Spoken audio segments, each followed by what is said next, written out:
And now, please welcome Director of IBM Research, Dario Gil.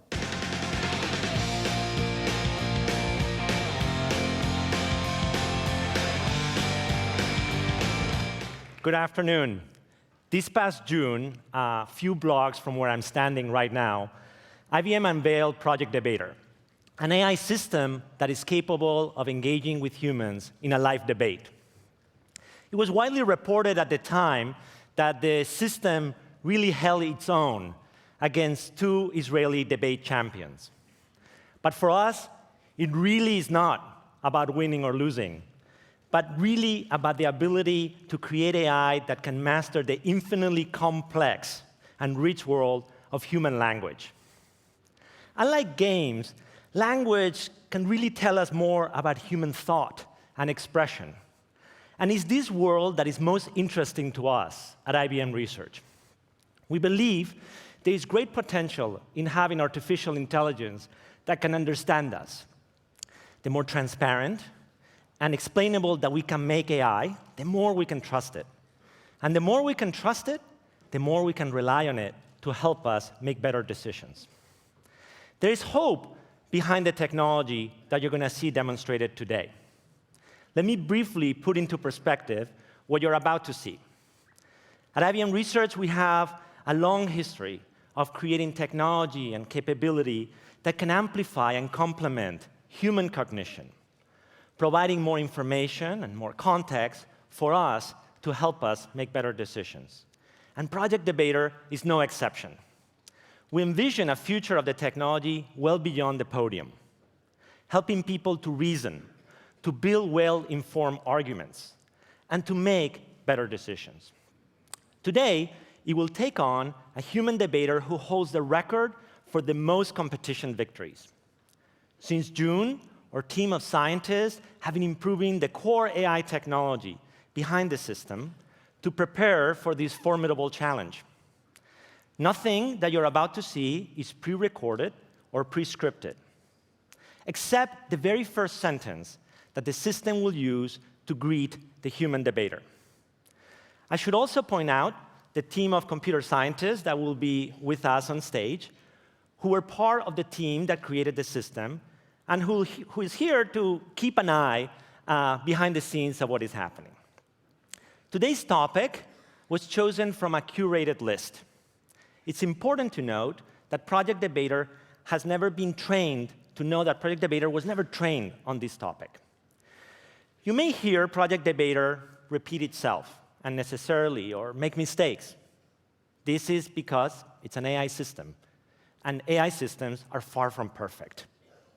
Before I turn it over to our host, I want to give a shout-out to the debate club from the Dougherty Valley High School in San Ramon, as well as the team from the Bay Area Urban Debate League, who is headed to the national finals.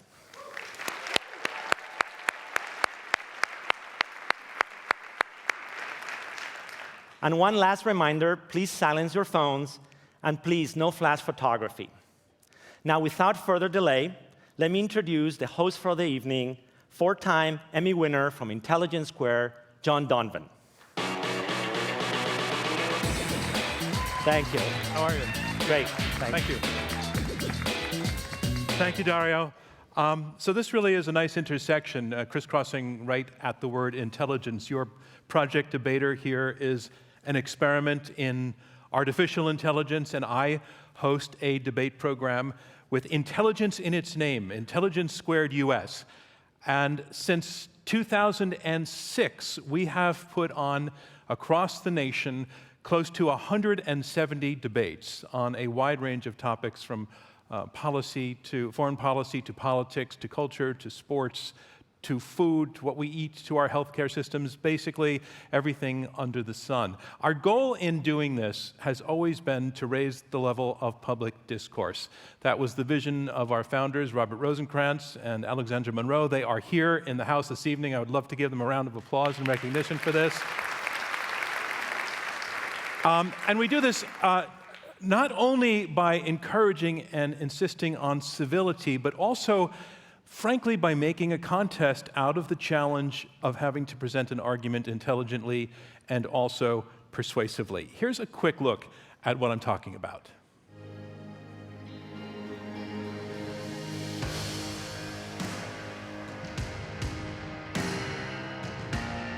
We really aim to raise the level of public discourse by taking on tough but also nuanced subjects in which there's valid arguments on both sides, to bring people to the stage who argue with passion, truthfulness, with respect for one another.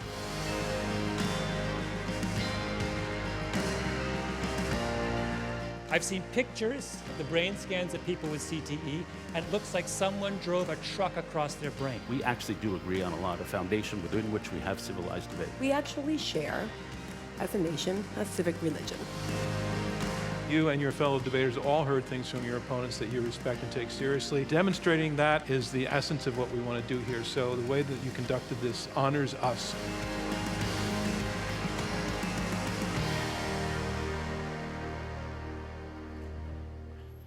That was unquestionably an applause line right there. So, and let me just interject that all of our programs turn into podcasts and also television programs that travel far and wide. But at the moment, I'm thinking with the podcast in mind, there will be an audience that will hear this debate far and wide and forever. And for that reason, I want to encourage you to bring energy to the room throughout the evening by applauding when you hear points you like, and when I introduce the debaters. You know, we think we might be making history today. So someday you can tell your grandchildren who's listening to this podcast, you hear that clapping? Those were my hands doing that. So please feel free to applaud when you like a point. It's at Intelligence Squared, we always say we like that kind of positive reinforcement. We're just against the booing and hissing part, so no booing and hissing. If you don't like something that you hear, you might want to just let loose with perhaps a sardonic chuckle or something at most like that. But let's keep it positive, but let's really keep it energetic. In fact, we have already once debated the issue of artificial intelligence itself. That resolution was, don't trust the promise of artificial intelligence. Ooh, I felt a little pulse of resentment from behind me. Did you feel that?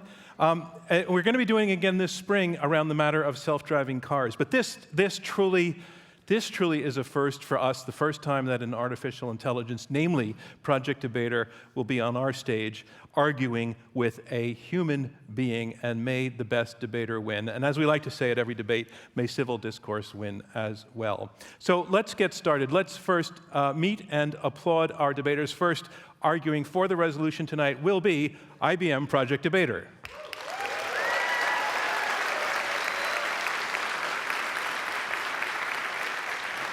And arguing against representing the rest of us, please welcome to the stage Harish Natarajan. He is a graduate of the University of Oxford and the University of Cambridge, and a grand finalist at the 2016 World Debating Championships, also the 2012 European Debating Champion. Please come to the stage, Harish. Congratulations. Thank you. So we are going to be hosting a single debate this evening around a single resolution. The format's going to go like this. We go in 3 rounds. First, we will have each participant offering a 4-minute introductory argument on the topic. After that, we go to a second round. That's a 4-minute rebuttal round. Each debater rebuts the arguments made. Finally, we move on to round 3, and that's a closing round in which they make a 2-minute closing statement, sort of a summary. Now, we need you not only to applaud and keep the energy up, but to participate as the judges of this debate.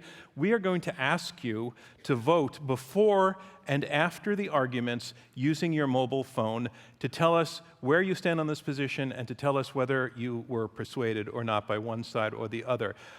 So you're going to be asked first your position on the resolution. After the debate, you'll be asked if your position changed. We're also going to put a second question in there. We just want to know, in general, who you feel better enriched your knowledge of this topic.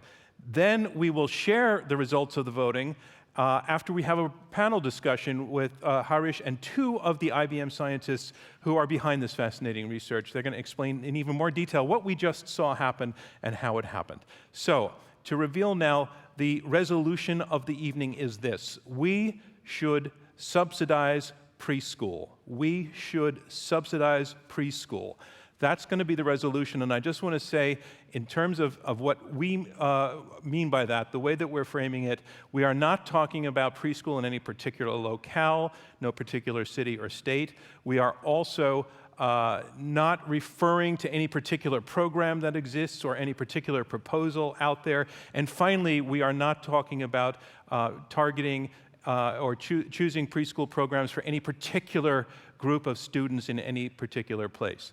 So, knowing now that that is our resolution, we should subsidize preschool, I want to ask you please to take out your smartphones and type in the URL shown on the screen. It's also listed in your program, and you can begin to vote. And we're going to give you a couple of minutes to do that. We're going to lock it out in probably about 2 minutes, which I think a crowd like this will be able to handle that. So let's get started. I'm going to go to my lectern. And our first debater in round one will be Project Debater. A 4-minute introduction from Project Debater. Again, and Project Debater actually has a gender. She will be arguing.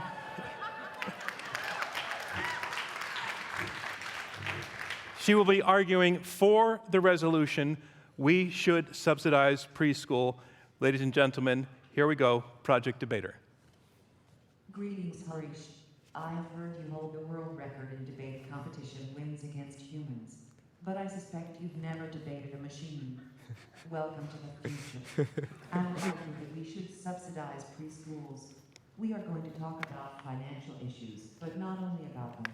In the current status quo, we accept that the question of subsidies goes beyond money and touches on social, political, and moral issues. When we subsidize preschools and the like, we are making good use of government money because they carry benefits for society as a whole. It is our duty to support them. Subsidies are an important policy instrument. They provide governments with the means through which to pursue industrial development and ensure the livelihoods of their citizens. There are 2 issues I will elaborate on now. I will start by explaining why preschool is an important investment. I will also say a few words about poverty, and I will end by discussing some other issues that show the positive aspects of preschools. Regarding investment, nature-based preschools are powerful interpretive programs as well as lucrative business decisions.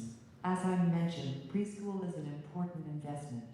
For decades, research has demonstrated that high-quality preschool is one of the best investments of public dollars, resulting in children who fare better on tests and have more successful lives than those without the same access. Secondly, a few words about poverty. While I cannot experience poverty directly and have no complaints concerning my own standards of living, I still have the following to share. Regarding poverty, research clearly shows that a good preschool can help kids overcome the disadvantages often associated with poverty. The OECD has recommended that governments subsidize pre-primary education to boost performance in poor areas. A statistical summary of studies from 1960 and 2013 by the National Institute for Early Education Research found that high-quality preschool can create long-term academic and social benefits for individuals and society, far exceeding costs. The Centers for Disease Control and Prevention reports that universal full-day preschool creates significant economic savings in healthcare, as well as decreased crime, welfare dependence, and child abuse. Former Prime Minister Gough Whitlam said in 1973 that preschool is the greatest single aid in removing or modifying the inequalities of background, environment, family income, or family nationality. Now to an additional, final issue. A study by the Melbourne Institute of Applied Economic and Social Research shows that attendance at preschool has a significant positive impact on later NAPLAN outcomes, particularly in the domains of numeracy, reading, and spelling. The results of a new study of over 1,000 identical and fraternal twins, published in Psychological Science, a journal of the Association for Psychological Science, confirm that preschool programs are a good idea. Here is a study from New Jersey that is worth noting. In New Jersey, the follow-up to the Abbott preschool program study continues to find that high-quality preschool programs increase achievement in language arts and literacy, math, and science through 4th and 5th grade. I hope I relayed the message that we should subsidize preschools. You will possibly hear my opponent talk today about different priorities and subsidies. He might say that subsidies are needed, but not for preschools. I would like to ask you, Mr. Natarajan, if you agree in principle, why don't we examine the evidence and the data and decide accordingly? Thank you for listening. Ladies and gentlemen, Project Debater.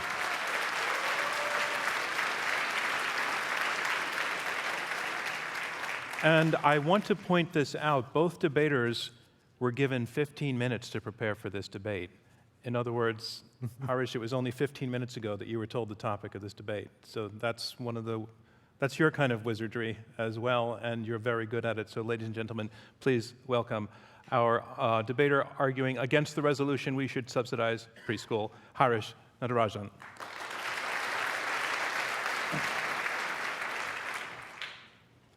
Well, thank you very much, everybody. It's a pleasure to be here for this historic event. And it certainly was a pleasure to listen to Project Debater. There was a lot of information in that speech, and lots of facts and lots of figures. The problem, though, is the reality of subsidizing preschools is one which does not deal with the underlying problems in society. It is one which often makes those worse, and in the end is very little more than a politically motivated giveaway to members of the middle class. Let me start by examining the main claim from Project Debater. I think Project Debater suggests something very intuitive, that if we believe preschools are good in principle, surely it is worth giving money to subsidize those. But I don't think that is ever enough of a justification for subsidies. Why is that the case? Because there are multiple things which are good for society. That could be in countries like the United States, increased investment in healthcare, which would often also have returns for education, which the OECD would also note is probably very beneficial to deal with poverty. It would be improving tertiary education to allow people more access to social mobility, or given the reality of underfunded schools, trying to improve secondary education. My point here is not that all of those things are necessarily better than preschools, but simply that it cannot be alone a sufficient argument for Project Debater to claim that there are some benefits. The question is more subtle than that. What is the question then? I think the criterion of whether or not we should then distribute subsidies should be asked on based on two claims. The first is this underprovided and underconsumed in the status quo? I'll talk more about that in a moment. And second, does it actually help those individuals who are the most harmed by society? Why exactly doesn't preschool or subsidization of preschool do that? I want to make two claims under this. The first is many middle-class parents and many people from upper incomes already send their children to preschool. This is because they value many of the things which Project Debater noted. But why is that a problem? Because subsidization costs an awful lot of money, and that is money which is giving people, particularly members of the middle class and above, money to do things which they would do otherwise. Why is that so damaging? Given the realities of opportunity costs here, the problem is that you are taking money from all taxpayers to help those individuals within a society who are already often the best off. And I don't think that is principally justified as a way of the state distributing its resources. But the second thing I want to claim is that even when you subsidize preschools, it doesn't mean that all individuals go. And this, I think, was the fallacy from what we heard from Project Debater. Yes, you could make it slightly more accessible for individuals to attend preschool. That doesn't mean those individuals who are as poor as Project Debater seems to care about people are going to be those who have the ability to send their child to preschool. There'll still be individuals who'll be priced out because of the realities of the market. And these individuals now face not just one exclusion, but a double exclusion. Their tax money which could be used to otherwise help them and their children in myriad other ways, is no longer going to them, and they are not able to gain from the benefits of it. In the end, when it comes to the question of subsidization, there is always going to be trade-offs, and that needs to be accepted. Given the reality of those trade-offs, the question is, who do you help? And the people you don't help are those individuals who are the poorest. You give unfair and exaggerated gains to those individuals in the middle class. And that is why, at the end of this debate, we don't think that you should subsidize preschools. Thank you, Harish Natarajan. So before we move on to the rebuttal round, I just want to summarize some of what we've heard. We have heard Project Debater make the argument in support of the resolution we should subsidize preschools by saying that this is not just a matter of finance, but it's also a moral and political issue. It relates to a duty to support some of the most vulnerable people in society, that preschool itself, subsidized or not, has a broader impact on the lives of individual citizens.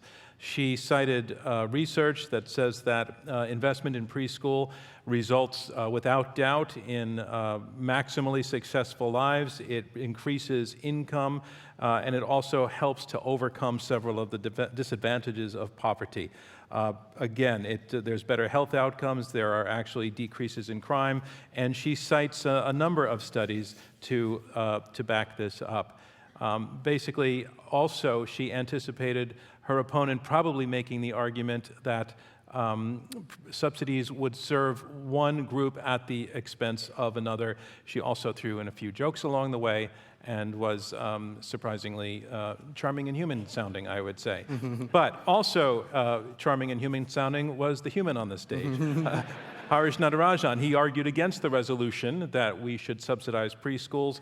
He said that basically Project Debater's argument does not deal really in addressing the underlying problems that she was arguing that preschool claims to solve, that too often preschool functions as a politically, subsidies for preschool function as a politically motivated giveaway to the middle class, that there are other programs out there that deserve support. It does not mean that preschool does not, but the idea of putting preschool ahead of the line for government resources and taxpayer dollars is a questionable act. In fact, speaking of question, he said the whole question is much more subtle than Project Debater was stating. He questions whether, in fact, preschool might actually help those who it is most trying to, might actually harm those it is most trying to hurt. Middle-class families already are taking advantage of preschool. They're paying it for themselves, so they would be paying for it already, but now they would be, these families would be gaining subsidies to do things that they would be doing otherwise, and this obviously diminishes resources available to everyone. So those are roughly the arguments. We're going to give each of the debaters a few more minutes to prepare for their rebuttal round. But before we do, I just wanted to bring to the stage one of the designers of Project Debater, Noam Slonim, who is you're out of Tel Aviv, not Haifa, Israel, but welcome to the stage. I just wanted to take 1 minute, since we're in this phase where over there and here, there's a process going on through an artificial intelligence trying to figure out what to say next. What does that involve? So I will try to explain briefly what is happening under the hood. So thank you, John. As you stated, we just heard two interesting opening speeches by Project Debater and Harish. And Project Debater, as we speak, is now trying to prepare the rebuttal speech. And as we know, in a debate, the rebuttal is the most challenging part. So the system is starting by using Watson's speech recognition capabilities in order to understand the words that Harish was using. And then it tries to segment these words into meaningful sentences.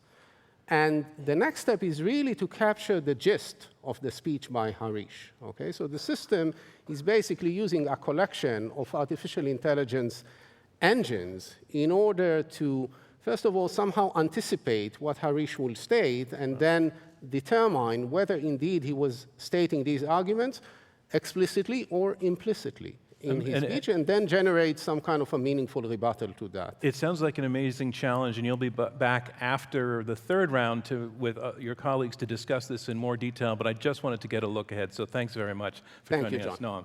Thank you. So now we move on to round two, rebuttals, and again, each side will have 4 minutes to respond to the opponent's arguments. First, with her rebuttal, Project Debater arguing for the resolution, we should subsidize preschool. Thank you again. For starters, I sometimes listen to opponents and wonder, what do they want? Would they prefer poor people on their doorsteps begging for money? Would they live well with poor people without heating and running water? Giving opportunities to the less fortunate should be a moral obligation of any human being, and it is a key role for the state. To be clear, we should find the funding for preschools and not rely on luck or market forces. This issue is too important to not have a safety net. Next, I think that Harish Natarajan raised the following issue. There are more important things than preschools to spend money on. The state budget is a big one, and there is room in it to subsidize preschools and invest in other fields.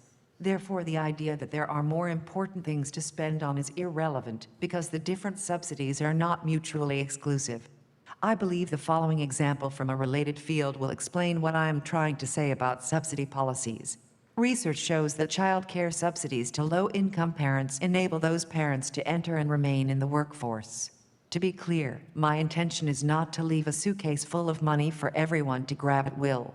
We are talking about a limited, targeted, and helpful mechanism, as in this example. Next, I will discuss 3 issues which explain why we should subsidize preschools. I will demonstrate that preschool education improves children's development. I will also discuss issues related to the claim that attending preschool helps students succeed. And finally, I will raise points associated with how preschool can prevent future crime. About children. Preschool is a very important and an essential step in a child's life. Research indicates that access to quality preschool can provide a boost for children that will influence their success for the rest of their lives. Senior leaders at St. Joseph's RC Primary School say that nursery will help give children the best start to their education. There is clear evidence that high-quality nurseries led by graduate nursery teachers are among the most decisive ways to prevent children, particularly poor boys, from falling behind. Next, students. A quality preschool education is essential for laying the foundations for successful learning, including transition to full-time school and future school success. In December 2015, researchers at Duke University concluded that investing in preschool helps both students and educators long-term. They found that students who enroll in preschool education are 39% less likely to be placed in special education programs as third graders. Of the 1,010 registered voters surveyed, 61% consider a high-quality preschool experience very important to a student's later success, and 22% said it is somewhat important. Lastly, crime. Preschool is an effective tool for keeping kids in school and out of jail, while reducing the amount of crime in our neighborhoods.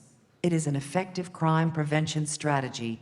A substantial body of research shows that high-quality preschool education is key in preparing children to succeed in school and career training, and helps reduce the enormous financial costs of remedial work, delinquency, and crime. Studies have shown that quality preschool leads to better academic performance throughout life, higher earning, and less criminal activity. They show that high-quality preschool boosts high school graduation rates, and children who do not attend high-quality preschool are far more likely to commit violent crimes. To recap this rebuttal speech, I argue that preschool education improves children's development, that attending preschool helps students succeed, and lastly, that preschool can prevent future crime. Let me wrap up this speech in a way that I hope you can relate to. Advocating welfare is like offering a hand to someone who fell. It's basic human decency. Therefore, I think the motion should stand. We should subsidize preschools. That concludes my speech. Thanks for listening.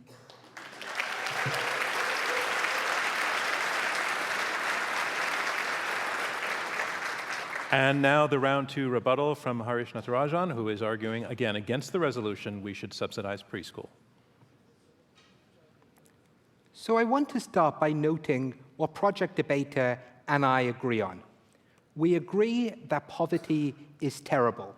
It is terrible when individuals do not have running water. It is terrible when they struggle to make ends meet, and they are struggling to feed their family.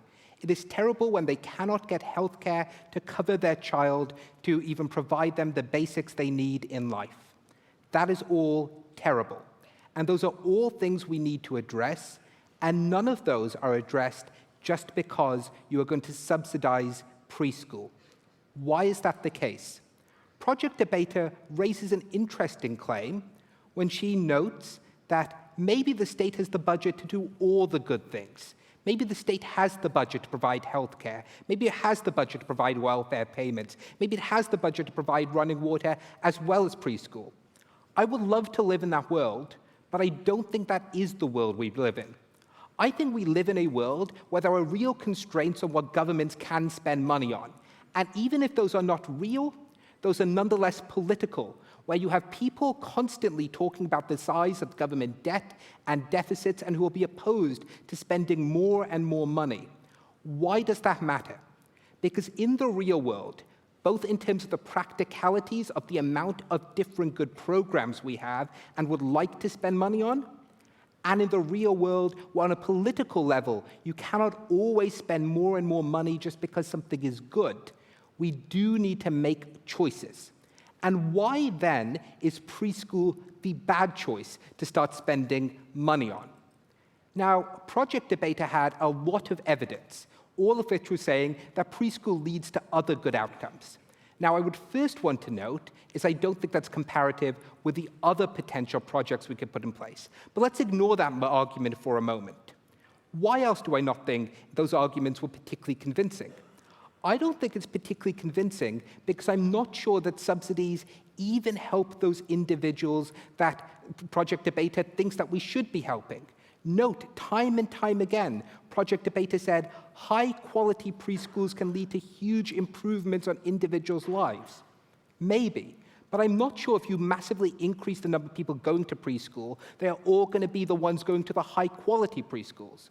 I don't think that just because you subsidize it, those individuals who are the poorest are those individuals who are going to be able to, whose parents are still going to be able to spend the money and the time necessary to give their child a chance at preschool. Project Debater notes that maybe high-quality preschools will reduce crime, maybe, but so would other measures in terms of crime prevention. So would, and that, again, presupposes that these are high quality and the subsidy alone allows people to go. And this is the core point I want to make. Bearing in mind that this does create, it is a huge subsidy for the middle class, that realistic budget constraints we have means the money can be spent better elsewhere. But the final thing I want to note is maybe you believe all of this empirical evidence about the value of preschool. I would note that that is probably at least somewhat flawed because what it actually picks up is that it's those individuals who are middle class who often send their children to preschool right now, and they have plenty of advantages, so I'm not even sure preschool's the decisive one. But here's a reason why for many students it may not even be good. That from an early age, either that preschool doesn't teach a child anything or is pushing that child to learn. In a competitive environment at the age of 3 or 4, when you're learning that that other child is potentially better than you, when you realize you aren't necessarily as talented as someone else, that huge psychological damage for many children may mean that preschool is actively harmful. At the end, even if you believe that preschool is good, it isn't the way and where we should spend the money, particularly given that it's a subsidy to the middle class. I'm very happy to oppose. Thank you, Harish. So we are about to move on to the closing round. Those will be 2-minute closing statements by each of the two debaters. But before they do, and in order to give them a few moments to prepare, I just want to return briefly to the subject of something close to my heart, and that's the mission of Intelligence Squared U.S. I've moderated of our 170 debates, all but 22 of them. And I'm a journalist by profession, but we live in a time when journalism is under challenge and also when the discourse among citizens is not at its best, let's say. And the reason I'm so pleased to be part of Intelligence Squared is what its mission embraces is the notion that argument is not a bad thing.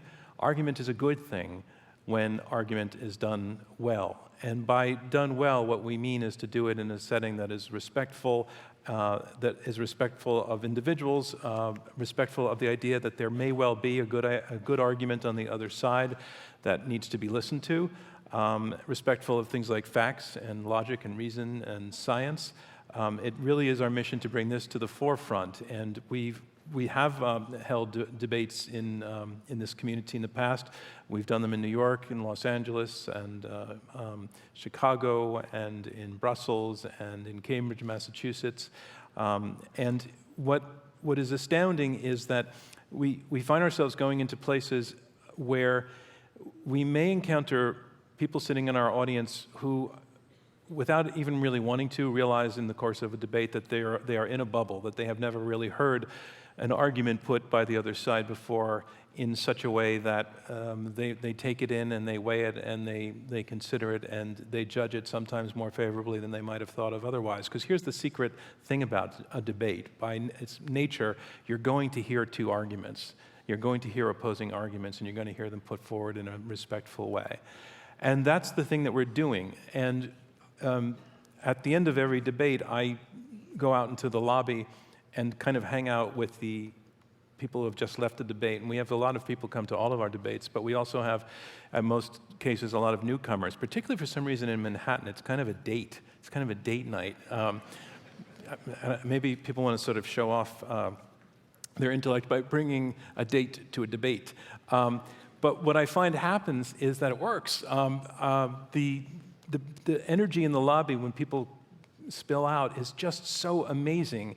They're just buzzing, and they're debating with each other, and they're excited, and they're really lit up by it, by this experience. And sometimes I think the experience that they've had is that they actually changed their minds and didn't expect to. And maybe there's something sort of liberating about that experience, particularly in the time that we're living in. So I just want to say that if you have the chance to follow us through any of the channels in which we're putting our story and our debates out there, please do so. And we do keep it civil.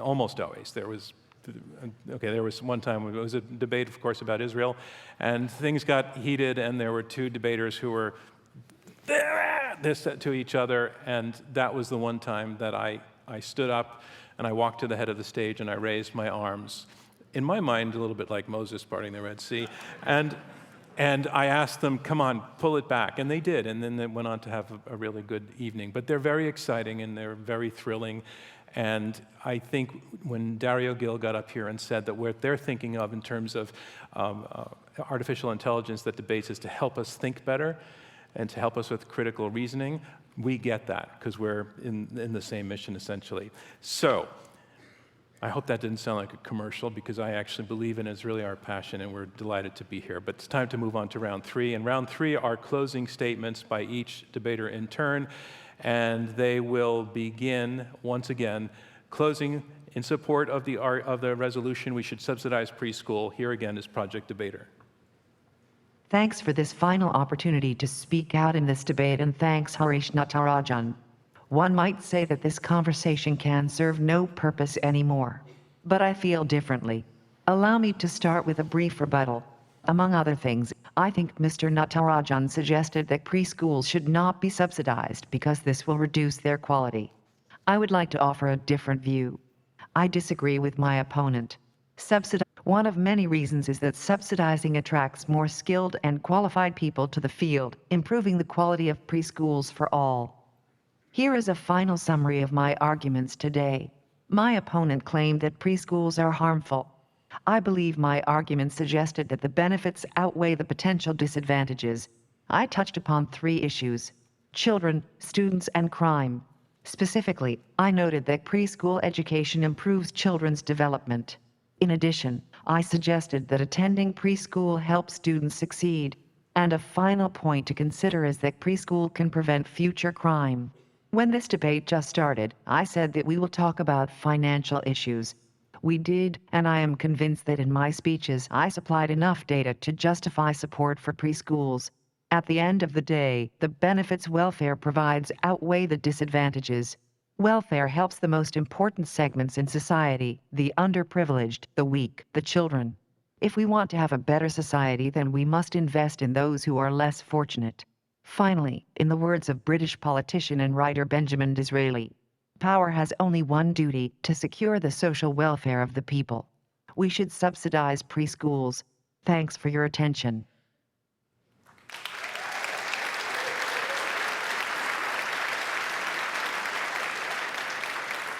And the last word going to Harish, arguing in his closing statement against the resolution. So I think we disagree on far less than it may seem, because we agree that the people we should care about are the underprivileged, the children, those individuals who are weak. That is what Project Debater said herself. But the problem is not that preschool is necessarily harmful. I concede in the vast majority of cases, it is much better for an individual to go to preschool than not. But it is the reality that what this policy is a huge, huge subsidy primarily to the middle class and not to those individuals who are the most vulnerable, who are the most underprivileged, and the most disadvantaged. Why is that the case? It is first the case because what we said from the start is you cannot fund everything. I think this is simply empirically true, and you have to make choices and you have to make trade-offs. The problem with preschool in that context is twofold. The first is that a lot of that money goes to individuals who would have sent their child to preschool anyway, those individuals from the middle class. All of those benefits exist on either side of the world. But for those individuals who are more vulnerable, this is first billions and billions of dollars, which is probably not going to them and largely going to individuals in the middle class. And that's where the trade-off for better health, that's where the trade-off for individuals to have running water, one of the problems Project Debater identified with people who are poor. But that is a real trade-off for those people. But second, often those are the parents who still, even when there are subsidies, will struggle to send their child to good quality preschools. They struggle to send their child to good quality preschools because they don't even have the money for what is left. They'll struggle to send their child to preschools if they don't value the amount of effort and time they have to put into it. They'll struggle to send their children to preschools, or when they do, it probably will be the worst preschools which exist. And yes, quality across the board may not fall, but in some cases it will, and those poor individuals will probably be stuck in those. At the end of this debate, I don't think that Project Debater has helped those individuals she identifies as the most important, but in reality has hurt them. Thank you, and that concludes round 3 and the argument phase of this debate.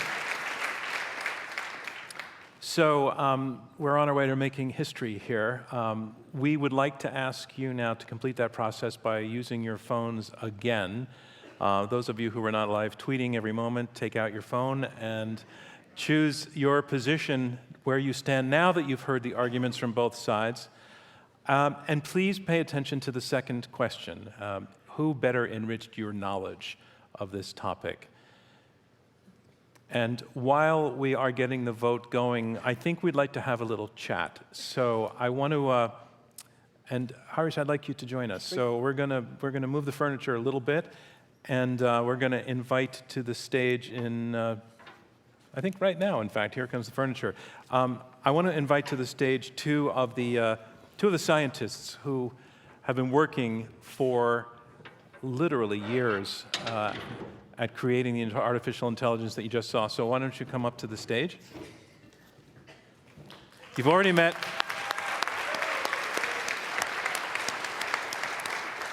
Congratulations. Very nicely done. You have already met Noam Slonim, and Noam is the principal investigator of Project Debater, and also Ranit Akhronov, the worldwide manager. Harish, you know, but I haven't officially shaken your hand on the stage, so let's do that.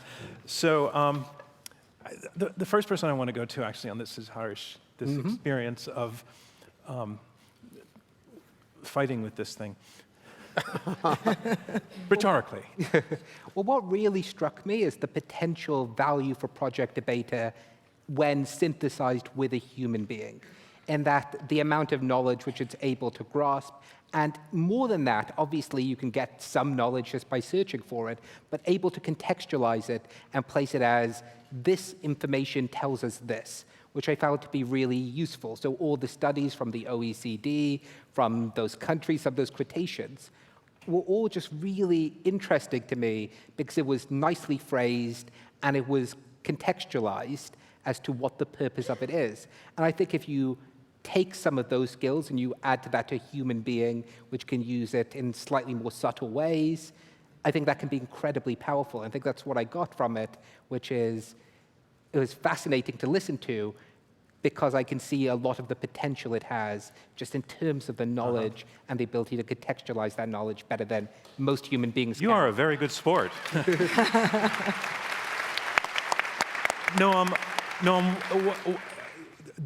It was apparent, I think, throughout that that the two debaters had different skills and different talents and different advantages.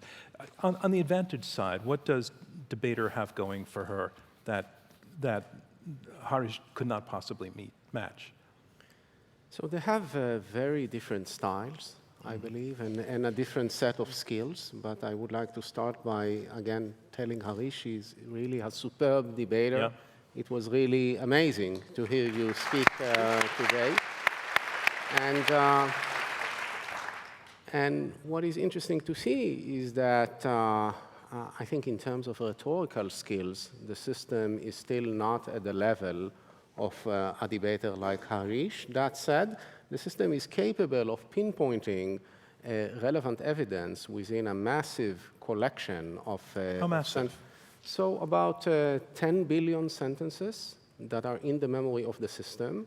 And the system needs to very quickly pinpoint these little pieces of text that are relevant to the topic, argumentative in nature, and hopefully support our side of the debate, and then somehow glue them together into a meaningful narrative, which is very, very difficult for a machine to do. And Ronit, you and I were talking earlier, and you were arguing, interesting word, you were making the point that while this is an interesting exercise, win or lose in the audience, by the way, you have 1 more minute to finish voting on who wins or loses, but that you see the good that this thing offers, not being to win a game, but to help us figure things out. What do you mean by that? What I mean is that the vision behind Project Debater is how do we develop a technology, and I think Harish talked to that, the potential of AI and humans doing something together that brings the skills of both of them into something that's more than one of them. I think it's not a question of, is AI going to be better at debating than humans? That's not really an interesting goal. The goal of this demonstration, the goal of developing this technology, was to set something that's challenging and far away, and by that enable us to develop technologies of how do you find all that information within a massive text, how do you organize that, how do you bring it to a position that it's digestible by humans in order to drive better decision-making more quickly for humans. So really, I think what's going to be a win here is that people come out of this room and say, wow, I can see that this interaction is enriching me and enriching the way I can make decisions in the future. I mentioned before that in Intelligence Squared, we've set things up so that by its nature, a debate presents an audience with at least 2 points of view on something. And while the audience votes and we declare a winner, the reality is that there are two teams debating because there actually are 2 valid, coherent arguments from each side. And it's not a zero-sum thing. It's more that they complement and they add to one another. Does that thought relate also to your vision for a debater? Yeah, I think if you think about grand challenges in the past in AI, these were often cases where there is either a factual question, there's a right or wrong, there's a clear winner. When you think of debate, this is something where the winner is not clear, and the whole question does have 2 points. There isn't one right answer. And technology like Project Debater, it could debate both sides, so it can very quickly help you understand both sides of a problem, bring you all the pros and cons, so you have a wider view of the topic, and then can make a better decision. Noam, let's, and also just for the sake of transparency, but also I think it sheds light on the capacity. Let's talk about the way in which this debate was framed in a way to give debater a shot at this. So, as an example, in an Intelligence Squared debate, we do a round that goes on for quite some time, where I ask challenging questions, and I try to bring out points of contention. Well, we didn't do that round. Could debater have survived something like that at this point? Not at this stage, but I think in principle these are capabilities that we can develop. But we needed somehow to frame the challenge when we started to work and when we started to make progress, because it is worthwhile noting why this is so difficult. And let me give you just one example. We were sitting here for 20 to 25 minutes, and we listened to a valuable and interesting discussion between man and machine, which is not an ordinary experience. And the system was very consistent, arguing in favor of its own side. And to us, this may seem very natural, but actually for a machine to automatically understand that these particular arguments are supporting the topic and not contesting the topic is very, very difficult. And the fact that the system was consistent in its arguments for the entire debate means that in this subtle question, the system was able to achieve close to 100% accuracy. So we needed to frame the problem and focus on the things that we can achieve in a few years. What you are referring to is perhaps the next stage of the system. But as you point out, what it did tonight, and by knowing what its side was, and then recognizing among its billions of pieces of billion sentences what selections would support the side that it was on. Can you explain in 30 seconds or less how that works? I still have 30 seconds? Well, no, you just used up 6 of it. So the system is starting by using this huge collection of sentences to find these little pieces of text and then glue them together in a meaningful manner. This is one part of the story. The other part is the system using a unique collection of more principled arguments that are relevant to the topic. We heard some of them during the debate, touching on the core issue of welfare state and when it is justified to use a subsidy or not. And finally, there is the listening comprehension part. So the system was listening to Harish speaking for 4 minutes, raising quite subtle and nuanced arguments, and was still trying to get the gist of that and make a meaningful response. I think most of the time the response was fair, not always, but this is expected in AI. So this is how it works. All right, I think we may have the results. Am I correct? All right, moment of truth. Well, it's all truth. I mean, we made that argument, but you know what I mean. Thank you very much. You haven't had a round of applause, but looks like you've been working hard. Thanks.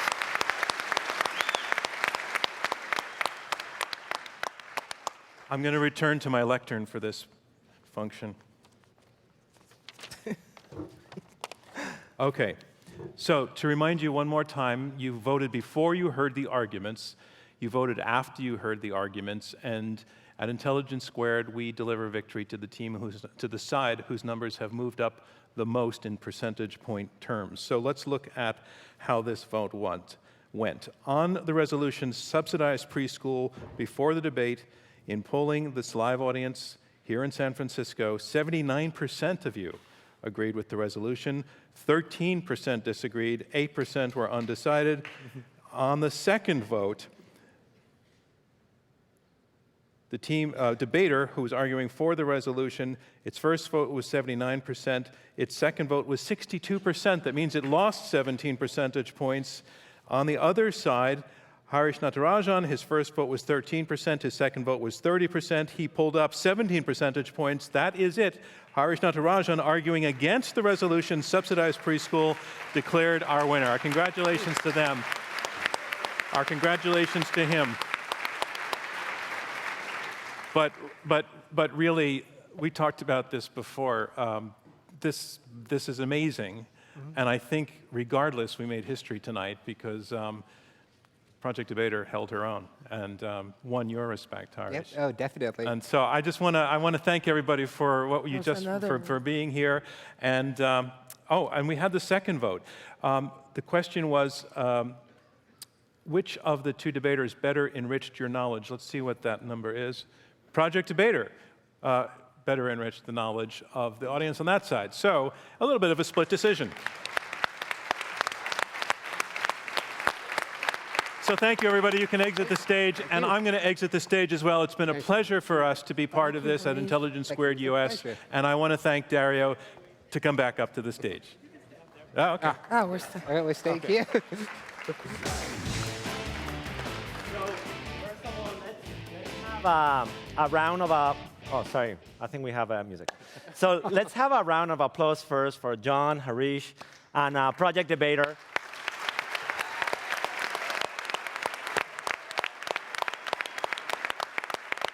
I'd like to acknowledge, the team that was on stage. A lot of the team that was behind building it is also with us in the back, so congratulations. I really hope that what you witnessed here tonight, which, such an incredible moment for the field of AI, has given all of you some food for thought. As I mentioned in my opening remarks, it's not about winning or losing a specific debate, but, and I think the point was made really well during the night, about the opportunity to build complementary technology that help us reason better and bring evidence better, so that in the end, this technology is for us, for humans, so that we can make better decisions and solve problems. You'll have an opportunity, for all of you who are attending Think, to continue to engage with the technology. We've created a technology called Speech by Crowd, enabled by Project Debater capabilities, that is going to allow you to contribute arguments around a topic. We're going to be debating flu vaccination should be mandatory. So each of you can contribute arguments in favor or against. And what Speech by Crowd will do is we'll be able to take those arguments and construct narratives about the best arguments in favor and against that all of you have submitted. So I think that that's really, really exciting that you'll get to do, because we'll get to tap into an infinite source of data, which is human opinion. I want to thank John, Harish, and as well as our researchers, again, who have built it. We really think this is such an exciting time for AI, and I hope that you'll continue to engage with us in the months and years ahead to bring this technology, to the success of both business and society. Thank you. Thank you.